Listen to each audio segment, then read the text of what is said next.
The game doesn't take long to beat, and thankfully the first half of the game gives you ample time to familiarise yourself with the game's controls and mansion layout, allowing you to farm ammo and health resources to your heart's content. In my experience, it's recommended to do this as early as possible, as things get more complicated later on. What are they? Monsters?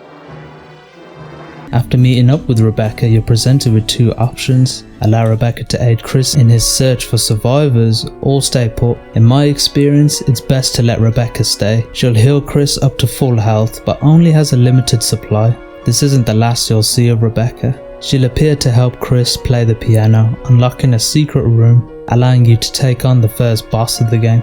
While he poses a threat, there is a way to avoid yawn unscathed. But if you're not as quick as veteran speedrunners, Rebecca steps in again. Once you have all the key items, you're free to progress through the courtyard and gain access to the smaller guardhouse. Compared to the mansion, it's pretty straightforward. However, the game starts throwing new enemy types at you: giant spiders that can poison you, friendly sharks, and the second boss fight, Plant 42.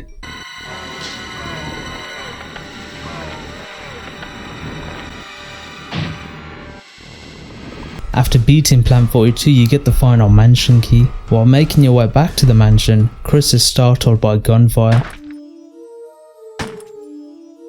Turns out it's Wesker, and Jill's not with him. Where's Jill? Aren't you with Jill? He instructs Chris to head back to the mansion in hopes of finding a new path to escape. Now entering the second half of the game, you're confronted with another new enemy type: the Hunter. Most of the mansion now exchanges the more predictable and slower zombies for the hunters. The complete opposite to zombies, taking one of them on unprepared is 50-50. Seeing a group of them, even with the right equipment, is also quite the task. To keep things fair, the game leaves a set of supplies courtesy of Wesker. However, it's worth noting if you're relying on Rebecca's heals to save you, that's no longer an option. Rebecca! Is she still in the house? As she's caught off guard by the hunters now patrolling the mansion.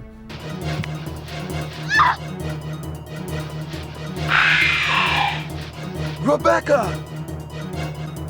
We are in great danger. We must organize a search for the others and get the hell out of here. Understood?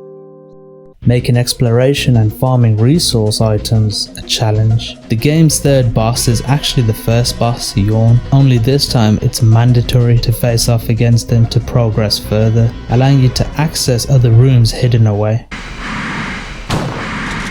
The goal here is to find the battery and gain access to the hidden entrance to the courtyard. While exploring the dingy and boulder-filled catacombs infested with hunters, Chris finds Enrico, the captain of Bravo team. He's assassinated before he can reveal vital information. After making it through the underground, you enter the final section of the game, the lab area.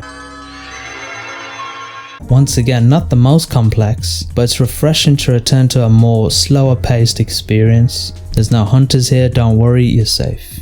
But the game still manages to introduce another enemy type, though their movements are a lot easier to predict compared to the hunter enemy. There's not much to do in this section once the power to the elevator is back. All that's left to do is face off against the final boss of the game, the Tyrant.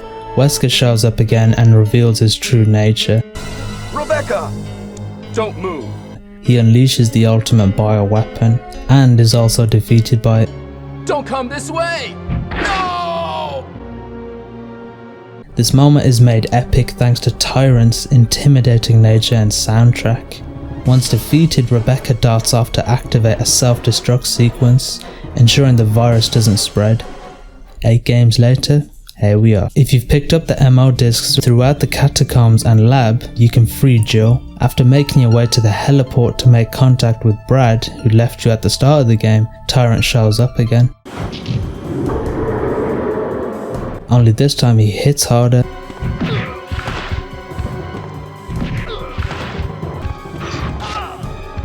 Survive long enough and Brad drops the rocket launcher. The final moment is epic because you're likely to be on your last legs and with little to no time to spare before everything gets destroyed. And unless you are near the rocket launcher, it's a race to grab, turn and aim to stop the tyrant.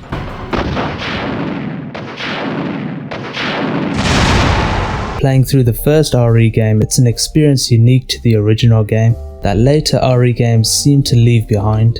For that reason alone, it's worth checking out.